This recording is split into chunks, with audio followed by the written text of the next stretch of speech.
अनूप,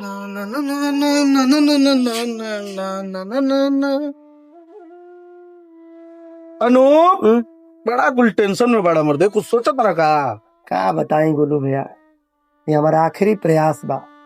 अगर ये बकियो नौकरी ना लगी ना तो जीवन बड़ा कष्टमय हो जाई हो। मान लो तार नौकरी लाग गई, फिर का मर्दे, नौकरी चाकरी लाग जाई तो बियाह शादी हुई। मान लो तार बियाह हो गई मर्दे, फिर अब बियाह शादी हुई तो लोग लड़का हुई हैं। मान लो चलो तार बियाह हो गई, तार लोग लड़का हो गई, फिर अब फिर का ओकरा बाद आदमी जिम्मेदारी संभाले लगी। बात तो सही बा, जिम्मेदारियों जरूरी बा। मान लो चलो जिम्मेदारियों संभाल लेला, तू कुल को लेला, फिर का ओकरा बाद आदमी बुढ़ापा आ जाई। मान लो चलो बुढ़ापा आ गई, तू नात नातिन संगे खेल लेला, फिर अरे भाई, बुढ़ापा आ जाई तो जियत जियत आदमी मर जाई।